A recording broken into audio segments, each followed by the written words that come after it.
Sheena murder case में जांच तेजी से आगे बढ़ रही है। आज फिर मुंबई के खार पुलिस स्टेशन में गहमा-गहमी जारी रही।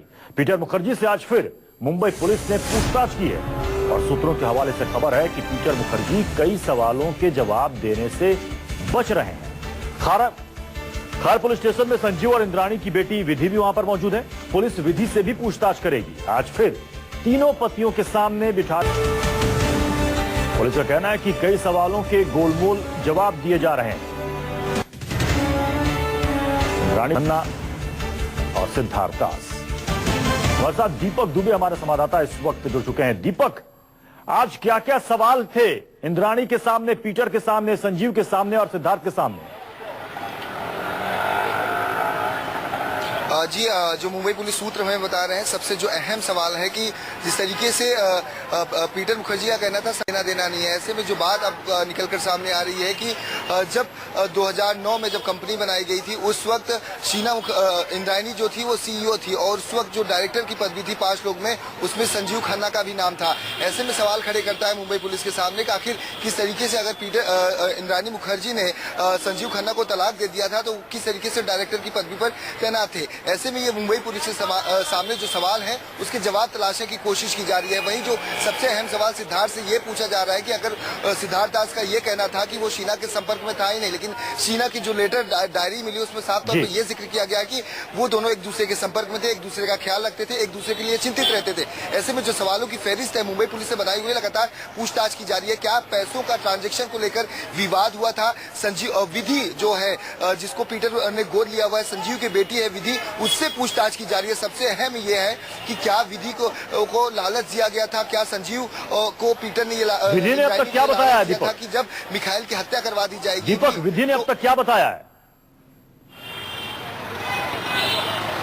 जी, विधि से लगातार पूछताछ की जा रही है। हालांकि अभी तक कुछ भी बात सामने नहीं आई, लेकिन कुछ देर के बाद ये बात सामने आ जाएगी कि विधि ने क्या बोला है। लेकिन मुंबई पुलिस तो जो अपना शिकंजा है वो कसे हुए है, क्योंकि 10 दिन से ज्यादा का बीत चुका है। मुंबई पुलिस के पसीने छूट चुके हैं, लेकिन अभी तक ये हत्या का जो मोटिव है वो क्लियर नहीं हो पाया है। जहां तक रही सूत्रों की बात, दो जो एंगल है वो प्रमुख रूप से निकलकर सामने आ रहे हैं। एक है शीना और राहुल का जो प्रेम संबंध था वो, और दूसरा था प्रॉपर्टी विवाद। ऐसे में देखना अहम होगा कि इंद्राणी ने जो संजीव को लालच दिया था। दीपक, पुलिस को कहीं ना कहीं लग रहा है कि बहुत सारी बातें ऐसी हैं जो कि इंद्राणी और पीटर दोनों छिपा रहे हैं। बहुत बहुत शुक्रिया दीपक।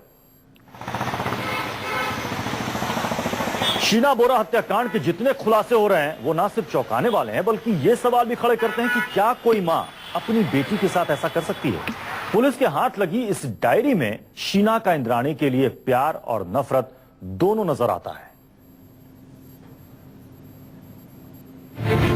विधि मुखर्जी, इंद्राणी मुखर्जी की बेटी, अदालत में जब इंद्राणी शीना बोरा हत्याकांड अब सुलझने की कगार पर है और ऐसे वक्त में पुलिस के हाथ लगी शीना की डायरी ने पुलिस की जांच को और मजबूती दे दी। शीना ने अपनी इस डायरी में इंद्राणी मुखर्जी के लिए अपने गुस्से और नफरत का जिस तरह से इजहार किया, वो इस बात की तरफ इशारा कर रहा है कि शीना को न सिर्फ अपनी मां से नफरत थी, बल्कि वो अपनी जिंदगी के तबाह होने का जिम्मेदार भी मानती है। शीना ने अपने जन्मदिन के दिन अपने दिल की बातों को लफ्जों में इस डायरी के जरिए बयां किया। Happy birthday to me. लेकिन मैं खुश नहीं हूँ। मुझे नहीं पता कि माँ मुझे याद करती है या नहीं, लेकिन वो मेरी माँ है और मैं उन्हें चाहती हूँ। मैं अपनी माँ के बारे में ज्यादा नहीं जानती, लेकिन चूंकि वो मेरी माँ है, इसलिए मेरे दिल के एक कोने में उनके लिए जगह है। डिप्रेशन ने मुझे चारों ओर से घेर लिया है। मेरी जिंदगी घिनौनी हो गई है। ऐसा लगता है कि मेरी जिंदगी में अब कुछ भी नहीं बचा। मेरा भविष्य अंधकार में डूबा हुआ है। मुझे अब माँ से नफरत है। वो माँ नहीं, डायन है। शीना ने इंद्राणी मुखर्जी से संबंधित खबरों की पेपर कटिंग अपने पास रखी थी, लेकिन शीना की डायरी से एक बात तो जाहिर है कि उसे अपने पिता सिद्धार्थ से उम्मीद थी, लेकिन मां इंद्राणी से बिल्कुल नाउम्मीद हो चुकी थी और उसे इंद्राणी की पीटर मुखर्जी से शादी पर भी ऐतराज था। उसने एक बूढ़े आदमी से शादी कर ली। ये मुझे बिल्कुल अच्छा नहीं लगा। हालांकि नाना नानी माँ और पीटर की शादी से खुश है, लेकिन मुझे ये बिल्कुल पसंद नहीं है। उसे नर्क में भी जगह नहीं मिलेगी। शीना बोरा और उसकी मां इंद्रायणी के बीच सब कुछ ठीक नहीं चल रहा था। ये खुलासा हुआ है खुद शीना बोरा की डायरी से। जी हां, साल 2003 में शीना बोरा ने डायरी में ये बात लिखी थी कि उसकी मां ने सफलता की बुलंदियों को छूने के लिए अपने से बड़े शख्स से शादी की है। यही नहीं, बकायदा अपनी डायरी में शीना ने अपनी मां के लिए अपशब्दों का भी प्रयोग किया था। पुलिस के मुताबिक इंद्राणी को शायद शीना की उसके बारे में फीलिंग का अंदाजा है। शायद इसीलिए वो ये कहकर जांच को भटकाने की बार बार कोशिश कर रही है कि वो यूएस में रह रही है, जानबूझकर सामने नहीं आ रही है क्योंकि वो अपनी मां से नफरत करती है। शीना 24 अप्रैल 2012 में आखिरी बार जिंदा देखी गई थी।